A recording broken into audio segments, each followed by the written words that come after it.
అన్నదాత అన్నదాత మీ అన్నదాత, చెమటోడ్చి ఆహారాన్నందించే రైతన్నా, అనునిత్యం నీ కండదండగా నిలిచే నేస్తం ఎవరన్నా.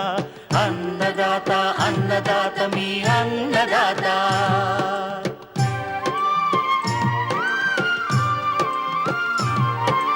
నూతన రీతుల సాగుబడికి, నూరింతలు పెరిగే దిగుబడికి సూచనలిచ్చే సస్య రక్షణకు, పశు పోషణకి శాస్త్ర విజ్ఞానం అందించి ముందుకు నడిపే తెలుగు రైతు భారతదేశానికి మకుటం అయ్యేలా తీర్చిదిద్దే ఆశయంతో మిమ్ము మేలు కొలిపేది అన్నదాత.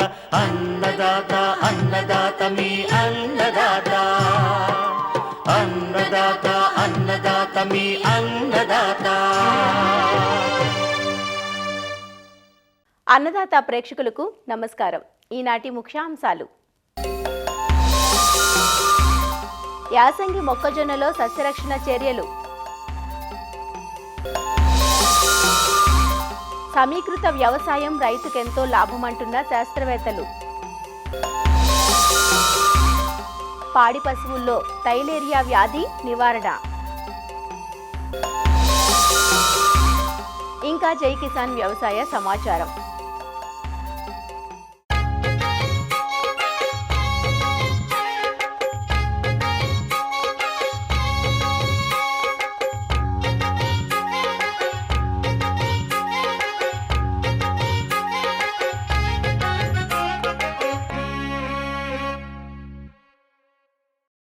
స్థిరమైన నమ్మకమైన రాబడినిచ్చేదిగా మొక్కజొన్న పంట రైతుల ఆదరణ పొందుతోంది. సాగులో అందివచ్చిన శాస్త్రీయతతో ఎకరాకు 45 నుంచి 50 క్వింటాల దిగుబడిని నమోదు చేస్తున్నారు రైతులు. యాసంగి పంటగా అక్టోబర్, నవంబర్ మాసాల్లో విత్తుకున్న పంటను ప్రస్తుతం అనేక చీడపీడలు ఆశిస్తున్నాయి. కొన్ని ప్రాంతాలలో పూతానంతరం ఎండు తెగులు ఆశిస్తుండగా, కత్తెర పురుగు మాత్రం అన్ని ప్రాంతాల్లో పంట అన్ని దశల్లో ఆశించి తీవ్ర నష్టం కలిగిస్తోంది. ఇవే కాకుండా గులాబీ రంగు, కాండం తొలచు పురుగు, పేనుబంక వంటి పురుగులు కూడా నష్టకారిగా ఉన్నాయి. వీటిని సకాలంలో గుర్తించి సస్యరక్షణ చర్యలు చేపట్టాలంటూ వివరాలు తెలియజేస్తున్నారు ప్రొఫెసర్ జయశంకర్, తెలంగాణ రాష్ట్ర వ్యవసాయ విశ్వవిద్యాలయం రాజన్నగర్లోని మొక్కజొన్న పరిశోధనా స్థానం శాస్త్రవేత్త డాక్టర్ బి మల్లయ్య. ఈ రబీ కాలంలో గింట మనము మొక్కజొన్నకు వచ్చేటువంటి వివిధ రకాల సస్యరక్షణలు చూసినట్టయితే, వేసంగిలో ముఖ్యంగా మనకు కత్తెర పురుగు, గులాబీ రంగు కాండం తొలచు పురుగు మరియు పూతానంతర ఎండు తెగుళ్ళు ప్రధాన సమస్యగా చెప్పుకోవచ్చు. రైతులు ముఖ్యంగా ముందుగా చూసినట్టయితే విత్తనం పెట్టిన వెంటనే మనకు ఈ గులాబీ రంగు కాండం తొలచు పురుగు ఆశించినప్పుడు మొక్క యొక్క సుడి ఎండిపోట, మొక్కంతా కూడా గొడ్డుబారుట జరుగుతూ ఉంది. మనం మొక్క దగ్గరికి వెళ్ళి చూసినట్టయితే ఆ ఆకు యొక్క తొడిమె పైన గులాబీ రంగు కాండం తొలచు పురుగు దాని యొక్క గుడ్లను పెట్టడం జరుగుతూ ఉంది. దాని నుంచి వచ్చినటువంటి లార్వాలు మొక్కజొన్న యొక్క ప్రధాన కాండంలోకి పోయి ఆ కాండము లోపల ఎస్ ఆకారంగా సొరంగాలను ఏర్పరిచి మొక్కంతా కూడా ఎండిపోవడం జరుగుతూ ఉంటుంది. దీంతో పాటుగా ఈ మధ్య ఎక్కువైనటువంటి మరొక ప్రధాన సమస్య మొక్కజొన్నలో కత్తెర పురుగు. ఈ కత్తెర పురుగు వచ్చినప్పుడు ఇది యొక్క మొక్కల సుడిలలో ఉంటూ ఆకులన్నింటిని కూడా తినివేస్తూ మనకు కత్తిరించినట్టుగా ఆకులన్నీ కనిపించడం జరుగుతూ ఉంటుంది. ఈ రెండు ఆశించినప్పుడు ముఖ్యంగా రైతులు వీటి నుంచి రక్షణ దొరకాలి అంటే ప్రారంభ దశ నుంచే కొంచెం లింగాకర్షణ బుట్టలను పెట్టుకుంటా, ఎప్పుడైతే లింగాకర్షణ బుట్టల్లో మనము ఒక 3 నుంచి 4 లార్వాలు ఒక వారంలో గమనించినట్టయితే సస్యరక్షణ చర్యలు ప్రారంభించాలి. ఈ సస్యరక్షణ చర్యలు కూడా ప్రధానంగా ప్రారంభ దశలో వేప నూనె 5 మిల్లీలీటర్లు నీటి చొప్పున మొదటిసారిగా పిచికారి చేసుకున్నట్టయితే ఈ గుడ్డు దశ మరియు చిన్న లార్వాలని మనం చాలా వరకు నివారించుకోవచ్చు. తర్వాత దశల్లో ఒకసారి ముఖ్యంగా ఇమామెక్టిన్ బెంజోయేట్ 0.3 గ్రామ్స్ లేదా స్పైనటోరం 0.5 మిల్లీలీటర్లు లేదా క్లోరంత్రనిలిప్రోల్ 0.4 మిల్లీలీటర్లు ఏదేని ఒకటి పిచికారి చేసుకున్నట్టయితే మనం ఈ కత్తెర పురుగును మరియు గులాబీ రంగు కాండం తొలచు పురుగు రెండింటిని కూడా నివారించుకోవచ్చు. ప్రధానంగా రైతులు పాటించవలసింది, వారు ఎప్పుడైతే పిచికారి చేస్తున్నప్పుడు ఆ పిచికారి చేసేటువంటి ద్రావణము సాధ్యమైనంత వరకు మొక్కల మీద, ముఖ్యంగా మొక్కల సుడుల్లో గిండపోయినట్టయితే బాగా ప్రభావితంగా ఉండి మంచి నివారణ జరుగుతూ ఉంటుంది.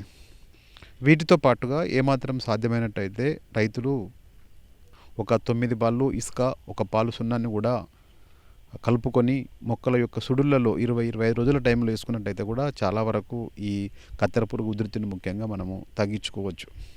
ఈ 2 పురుగులతో పాటుగా మనకు పూత దశలో ఈ పేనుబంక కూడా అక్కడక్కడ ఆశించడం జరుగుతూ ఉంది. ఇలాంటిది వచ్చినప్పుడు సాధారణంగా నీరు సమయానికి పెడుతూ డైమిథియేట్ లాంటి మందు ఒక 2.5 మిల్లీలీటర్లు లీటర్ నీరు చొప్పున కలిపి పిచికారి చేసుకున్నట్టయితే ఈ పేనుబంకను కూడా నివారించుకోవచ్చు. ఈ పురుగులతో పాటుగా ఈ వేసంగిలో కనబడేటువంటి మరొక ప్రధాన సమస్య ఈ పూత అనంతర ఎండు తెగుళ్ళు. ఇది మనకు ప్రారంభ దశలో ఎలాంటి లక్షణాలు కనబడవు, బట్ పూత అనంతరము మొక్కంతా కూడా నిలువున ఎండిపోయి రైతులకు ఈ మన ముఖ్యంగా తెలంగాణ ప్రాంతంలో దాదాపుగా 50-60% కూడా దిగుబడులు తగ్గడం జరుగుతూ ఉంది. ఇది రావడానికి గల ప్రధాన కారణాలు చూసినట్టయితే రైతులు ముఖ్యంగా పంట మార్పిడి చేయకపోవడము, చాలా దగ్గరగా విత్తుకోవడము మరియు నత్రజని ఎరువులను చాలా ఎక్కువగా వేసుకోవడము వలన ఇది కొంచెం అధికం అవుతున్నట్టుగా గుర్తించడం జరిగింది. దీని నివారణకు రైతులు ప్రారంభ దశ నుంచి సస్యరక్షణ చర్యలు చేపట్టాలి. ముఖ్యంగా ఈ తెగులు వచ్చే ప్రాంతాల్లో వీలైనంత వరకు రైతులు తట్టుకునే రకాలను ఎన్నుకోవాలి.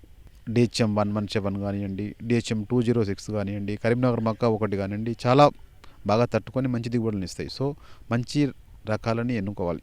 ఈవెన్ ప్రైవేట్లో తీసుకున్నప్పుడు కూడా సరైన విచారణ జరిపి ఎండు తెగులను తట్టుకునే లక్షణం ఉన్న హైబ్రిడ్స్ని తీసుకున్నప్పుడు మన తెలంగాణ ప్రాంతంలో కొంచెం అధిక దిగుబడి పొందే అవకాశం ఉంది.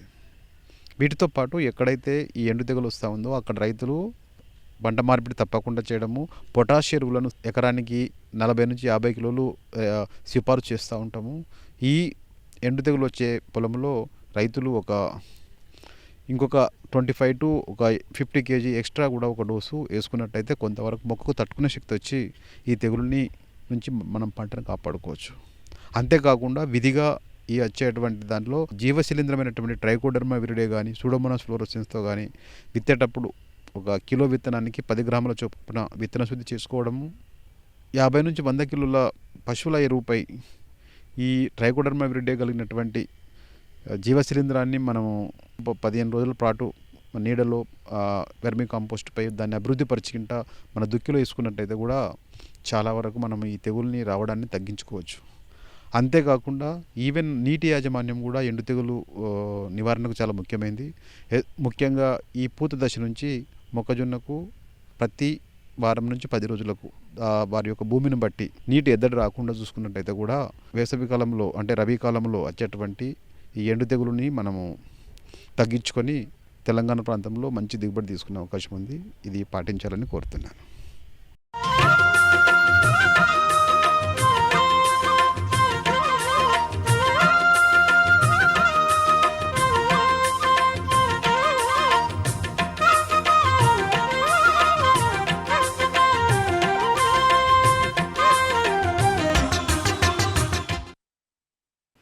పశువుల్లో అంటువ్యాధులే కాదు, ఒక్కోసారి థైలేరియా వంటి వ్యాధులు సంభవిస్తుంటాయి. దోమకాటు వల్ల మనుషుల్లో వచ్చే మలేరియా మాదిరిగానే పిడుదులు, గోమార్ల వల్ల పశువుల్లో థైలేరియా వ్యాధి వస్తుంది. సంకరజాతి ఆవులు త్వరగా ఈ వ్యాధి బారిన పడుతుంటాయి. పాడి పశువుల్లో పాల దిగుబడి తగ్గిపోవడమే కాదు, వ్యాధి తీవ్రమైతే పశువులు మరణించే ప్రమాదం ఉంటుంది. ఈ వ్యాధి లక్షణాలను బట్టి ఎంత త్వరగా గుర్తించి చికిత్స చేయిస్తే అంత త్వరగా పశువు కోలుకునే అవకాశం ఉంటుంది. పశువుల్లో థైలేరియా వ్యాధి లక్షణాలు, నివారణ గురించి రంగారెడ్డి జిల్లా ఇబ్రహీంపట్నం మండలం వెలిమినేడు పశు వైద్యాధికారి డాక్టర్ వై ఆనందరెడ్డి నుంచి తెలుసుకుందాం. థైలేరియా అనేది ప్రోటోజోవల్ డిసీజు. అంటే మనుషులలో మలేరియా ఎలానో పశువులకు థైలేరియా రోగం అలాగే ఉంటుంది. థైలేరియా వ్యాధి పెద్ద పశువులలో ముఖ్యంగా సంకర జాతి మరియు మేలు జాతి ఆవులలో వస్తుంది. ఈ సంకర జాతిలో కూడా ముఖ్యంగా హెచ్ఎఫ్ జాతిలో హెచ్ఎఫ్ ప్యూర్ బ్రీడ్ కానీ హెచ్ఎఫ్ క్రాస్ బ్రీడ్స్ కానీ జెర్సీ ప్యూరు జెర్సీ క్రాస్ బ్రీడ్లో ఈ థైలేరియా వ్యాధి అనేది ఎక్కువగా వస్తుంది. ముఖ్యంగా పశువు ఒత్తిడికి గురైనప్పుడు వచ్చే వ్యాధులలో అతి ముఖ్యమైన వ్యాధి థైలేరియా. ఇది టిక్ బర్న్ డిసీజ్. అంటే ఈ గోమార్లు, పిడుదులు కరవడం వల్ల రోగమున్న పశువుని కరిచి ఆరోగ్యవంతమైన పశువును కరిచినప్పుడు ఆరోగ్యవంతమైన పశువుకు ఈ రోగం సంక్రమిస్తుంది. దీనివల్ల రైతులు ఆర్థికంగా విపరీతంగా నష్టపోతారు. ఎందుకంటే వ్యాధి సోకిన పశువు కొన్ని చనిపోవడమే కాకుండా పాల దిగుబడి కూడా విపరీతంగా నష్టపోతుంది. అయితే ఈ థైలీరియా వ్యాధి ఎలా వస్తుందంటే ఇది ఒక మలేరియాలో ఉండే పారాసైట్స్ ఎట్లనో పశువులలో ఈ థైలీరియా అన్యులేటా ఇట్లాంటివి క్రిముల ద్వారా పిడుదుల ద్వారా వ్యాపించే వ్యాధి అన్నట్టు. ఒకసారి టిక్ కరిచిన తర్వాత 5-6 రోజులలో ఈ ప్రోటోజోవా శరీరంలో రక్తంలో చేరి అలాగే లింఫ్ గ్రంథులలో చేరి అక్కడ మల్టిప్లై అయి శరీరంలో జ్వరాన్ని కలగజేస్తుంది. ఈ జ్వరం విపరీతంగా రావడమే కాకుండా గ్రంథులు వాస్తాయి. తర్వాత అలాగే రక్తహీనత అంటే ఎందుకంటే ఇది తెల్ల రక్త కణాలని మరియు ఎర్ర రక్త కణాలని చంపేస్తుంది కాబట్టి రక్తహీనత మరియు రోగ నిరోధక శక్తిని కోల్పోతుంది. తర్వాత ఈ రక్త కణాలు విపరీతంగా డిస్ట్రాయ్ కావడం వల్ల పశువులకు జాండీస్ కూడా సోకే అవకాశం ఉంటుంది ఈ వ్యాధి సోకిన పశువులకు. ఇది తర్వాత నెక్స్ట్ స్టేజ్లో ఈ రక్తం పల్చబడడం ద్వారా లంగ్స్లో ఊపిరితిత్తులలో నీరు చేరి ఆయాసపడి పశువులు చనిపోవడం జరుగుతుంది. ఏ పశువులకు ఎక్కువగా వస్తుందంటే ముఖ్యంగా హెచ్ఎఫ్ అంటే హోలిస్టియన్ ఫ్రిషియన్ విదేశీ సంకరజాతి విదేశీ జాతి పశువులలో ఎక్కువగా వస్తుంది. ఎందుకంటే వీటికి ఇమ్యూనిటీ లెవెల్స్ తక్కువగా ఉంటాయి, పాల దిగుబడి ఎక్కువగా ఇస్తాయి కాబట్టి ఈ రోగం సంక్రమించే అవకాశం ఎక్కువగా ఉంటుంది. ఇది కూడా ఎప్పుడు ఎక్కువగా వస్తుందంటే రైతు సోదరులు ఉదాహరణకు తెలంగాణకు బెంగళూరు నుంచి తర్వాత హర్యానా నుంచి తర్వాత మహారాష్ట్ర నుంచి ఆవులను కొనుగోలు చేస్తారు రైతులు. ఈ వచ్చిన తర్వాత ఒక 5 నుంచి నెల రోజుల లోపలనే పశువు విపరీతంగా జ్వరం సోకడం జరుగుతుంది. ఈ జ్వరం సోకిందంటే దాదాపు 90% థైలీరియా వ్యాధి ఉన్నట్టు లెక్క.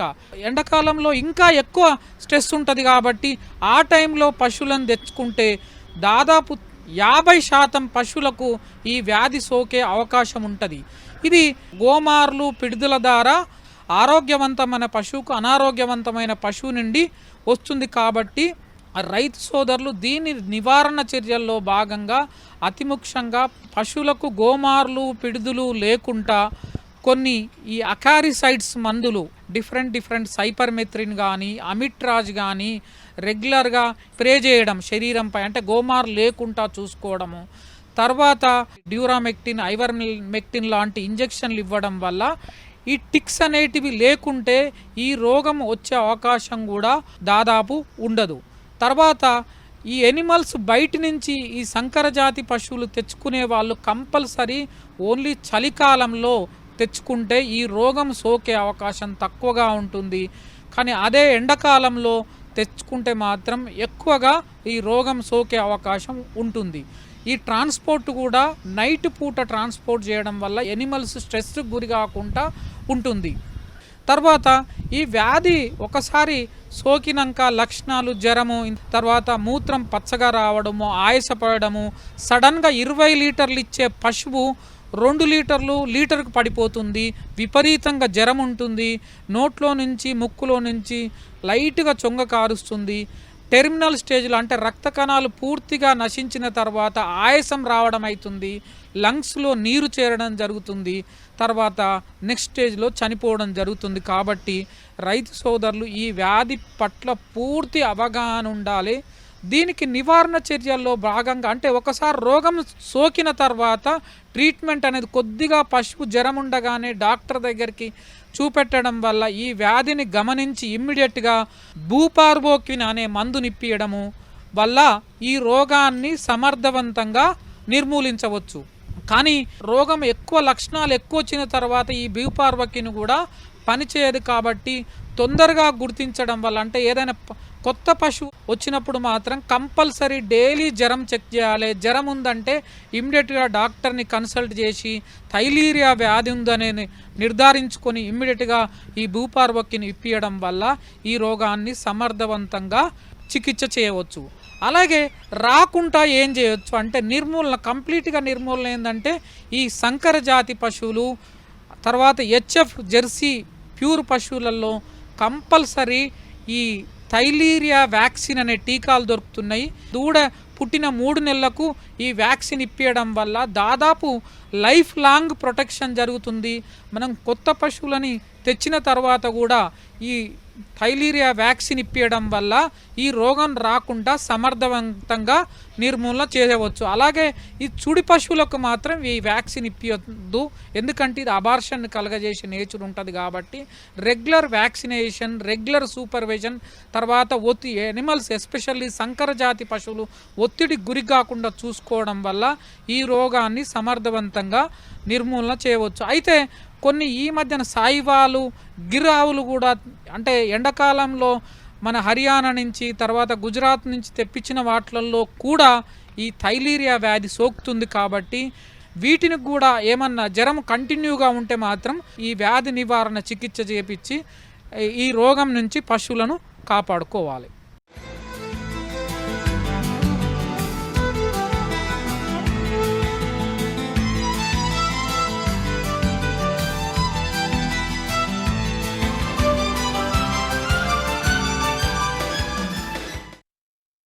రాను రాను సాగురంగంపై ప్రకృతి ఆటుపోట్ల ప్రభావం ఎక్కువగా ఉంటోంది. అయితే గతి తప్పిన ఋతువులు, మారుతున్న వాతావరణ పరిస్థితులు అన్నదాతను చుట్టుముడుతున్నాయి. దీంతో వ్యవసాయం రైతుకు భారంగా మారుతోంది, సంక్షోభంలో కూరుకుపోతోంది. ఒకప్పుడు పాడి పంటలను రైతులు 2 కళ్లుగా భావించేవారు.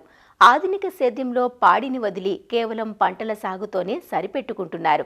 దీంతో ప్రకృతి విపత్తుల వేళ రైతు కుదేలవుతున్నాడు. ఇలాంటి పరిస్థితుల్లో సాగు విధానాల్లో మార్పు రావాల్సిన తరుణం ఆసన్నమైంది. రైతులు ఒక్క వ్యవసాయంపైనే ఆధారపడడం కాకుండా సమీకృత వ్యవసాయ విధానాలను ఆచరిస్తే నష్ట భయం తగ్గి నికర ఆదాయం పెంపొందించుకునే అవకాశం ఉంటుంది. పంటల సాగుతో పాటు పశుపోషణ, కోళ్ల పెంపకం, చేపల పెంపకం, జీవాల పోషణ వంటి అనుబంధ రంగాలను మేళవించడమే సమీకృత వ్యవసాయం. దీనివల్ల ఒక రంగం నుంచి వచ్చే వ్యర్థాన్ని మరో రంగానికి అర్థవంతంగా ఉపయోగించుకోవడం వల్ల రైతుకు ఖర్చులు తగ్గి నికర ఆదాయం పెరుగుతుంది. సమీకృత వ్యవసాయ విధానాలు రైతుకు అన్ని విధాలా మేలు చేస్తాయంటూ వివరాలు తెలియజేస్తున్నారు ఆచార్య ఎన్జీ రంగా వ్యవసాయ విశ్వవిద్యాలయం, పశ్చిమ గోదావరి జిల్లా మారుటేరు ప్రాంతీయ వ్యవసాయ పరిశోధనా స్థానం సస్య విభాగం ప్రధాన శాస్త్రవేత్త డాక్టర్ సహదేవరెడ్డి. ఇక్కడ all India coordinator research project on integrated farming systems అనేది ఒక పరిశోధన చేస్తున్నాము. సమీకృత వ్యవసాయము అని అంటారు. సమీకృత వ్యవసాయము అంటే వ్యవసాయమే కాకుండా వ్యవసాయంతో పాటు అనుబంధ రంగాలైనటువంటి పశువుల పెంపకం కానీ, తర్వాత కోళ్ల పెంపకం కానీ, చేపల పెంపకం కానీ, గొర్రెల పెంపకం కానీ, ఇవన్నీ అనుబంధ రంగాలన్నీ కూడా చేయడాన్ని సమీకృత వ్యవసాయము అంటారు. ఈ సమీకృత వ్యవసాయంలో ముఖ్యంగా ఒక వ్యవసాయ రంగం మీదనే కాకుండా అనుబంధ రంగాల నుండి కూడా మనకు సంవత్సరం పొడుగునా జీవనోపాధులు అనేటివి కూడా ఉంటాయి. ప్రస్తుత కాలంలో commission on agriculture cost and prices వాళ్ళ అనాలిసిస్ ప్రకారము రైతులకి ఆదాయాల కన్నా ఖర్చులు ఎక్కువగా పెరిగిపోతున్నాయి అనే అనాలిసిస్ ఉంది. ఇప్పుడు మారుతున్న పరిస్థితులను బట్టి, అంటే వాతావరణంలో మార్పులు వస్తున్నాయి, వాతావరణంలో అధిక వర్షాలు, తర్వాత బెట్ట పరిస్థితులు వస్తున్నాయి, వాతావరణం వేడెక్కుతుంది, పంటల దిగుబడి తగ్గిపోతుంది. కాబట్టి రైతులు సమీకృత వ్యవసాయాన్ని చేపడితేనే వాళ్ళకు లాభాలు అనేది ఎక్కువగా వస్తుంది. ఇప్పుడు చూసినట్లయితే పంట కంటే కూడా పాడి ద్వారానే ఆదాయం వస్తుంది. ఇక్కడ పరిశోధన అంశం ఏమంటే 1.5 ఎకరాల మోడల్ అన్నమాట ఇది. దీంట్లో వరిలో చేపల పెంపకము, తర్వాత 2 ఆవుల పెంపకము, తర్వాత ఒక 30 కోళ్ల పెంపకం అనేది ఒక యూనిట్గా తీసుకునేసి పరిశోధన అనేది చేయడం జరిగింది. ఈ 1.5 ఎకరాల విస్తీర్ణంలో 45% పంటలకి, 30% ఉద్యానవన పంటలకి, తర్వాత ఒక 20% చేపల పెంపకానికి, ఒక 5% గేదెలు కోళ్ల పెంపకానికి ఏరియా కేటాయించడం అనేది. ఇక్కడ ఆదాయ వ్యయాలు చూసుకున్నట్లయితే మామూలుగా డైరీ ద్వారానే 30% నెట్ ఇన్కమ్ అనేది రైతులకు వస్తుంది. తర్వాత పంటల ద్వారా అంటే వరి, తర్వాత గట్ల మీద మొక్కజొన్న, తర్వాత పెసర, మినుము, ఇవి పంటలు, పశుగ్రాస పంటలు వేసేదాని వల్ల 25% ఆదాయం వస్తుంది. ఉద్యానవన పంటలు అంటే ఈ గట్ల మీద అరటి చెట్లు, జామ చెట్లు, కూరగాయల పంటలు, పూల మొక్కలు అన్నీ చేసేదాని వల్ల 15% ఆదాయం వస్తుంది. తర్వాత చేపల పెంపకం ద్వారా ఒక 15% ఆదాయం అనేది వస్తుంది. విలువలో జోడించే వలన కూడా, అంటే వరిని బియ్యంగా చేసేదాని వల్ల, చేసి అమ్ముకోవడం వల్ల కూడా ఒక 10% అనేది నికర ఆదాయం అనేది వస్తుంది. ఇవన్నీ కూడా ఈ సమీకృత వ్యవసాయం చేసినట్లయితేనే రైతులకు అనేది సంవత్సరం పొడుగునా ఆదాయం వస్తుంది, తర్వాత జీవనోపాధులు అనేటివి ఉంటాయి. సో ఈ సమీకృత వ్యవసాయంలో ఒక అనుబంధ రంగాన్ని నుంచి వచ్చే వ్యర్థాలను ఇంకొక అనుబంధ రంగానికి ఉపయోగించుకోవాలన్నమాట. అంటే రీసైక్లింగ్ చేసుకోవాలి. ఇప్పుడు వరి నుంచి వరి పంట వ్యర్థాలు, వరి గడ్డిని పశువులకు వేయాలి. పశువుల నుంచి వచ్చే పేడను, పంట వ్యర్థాలను వర్మి కంపోస్ట్ చేసి కానీ, పశువుల ఎరువును కానీ పంటకు వేసుకోవాలా. ఈ విధంగా రీసైకిల్ చేసేదాని వల్ల కొంతవరకు ఎరువుల మీద కూడా ఖర్చు తగ్గించుకొని రైతులు నికరాదాయాన్ని ఎక్కువగా చేసుకోవచ్చు. ఎక్కువగా వర్షాలు పడే ప్రాంతాల, గోదావరి ప్రాంతాల్లో వరి, చేపల పెంపకము, ఉద్యానవన పంటలు, తర్వాత డైరీ, కోళ్లు పెంచేదాని వల్ల ఎక్కువ ఆదాయం అనేది వస్తుంది. అదే వర్షాధార ప్రాంతాలు, సో రాయలసీమ ప్రాంతాల్లో ఎక్కువగా వర్షపాతం తక్కువ, బెట్ట పరిస్థితులు వస్తాయి కాబట్టి అక్కడంతా కూడా ఆరుతడి పంటలు కానీ, మెట్ట పంటలు అయినటువంటి వేరుశనగ, కంది, ఆముదము సాగు చేస్తారు కాబట్టి అక్కడ కూడా గొర్రెలు, మేకల పెంపకం అనేది ఎక్కువగా ఉంటుంది. లోతు దుక్కులు చేసుకోవాలా, నీటి సంరక్షణ సార్లు ఏర్పరచుకునేసి వర్షపు నీటి యాజమాన్యం అంతా పాటించేసి మెట్ట వ్యవసాయంలో పంటల దిగుబడి అనేది వస్తుంది. దానికి అనుబంధంగా వ్యవసాయంతో పాటు ఒక అనుబంధ రంగాన్ని ఎంచుకునేసి వారు కానీ చేపట్టినట్లయితే సమీకృత వ్యవసాయం ద్వారా వారు ఎక్కువ పని దినాలు, తర్వాత ఎక్కువ ఆదాయం అనేది వస్తుంది. అందువల్ల రైతులందరూ కూడా ఈ సమీకృత వ్యవసాయం అనేది చేపట్టినట్లయితేనే వాళ్ళకు నికర ఆదాయము, జీవనోపాధులు ఎక్కువగా వస్తాయి. సో రైతులందరినీ కూడా సమీకృత వ్యవసాయం చేయవలసిందిగా కోరుచున్నాము.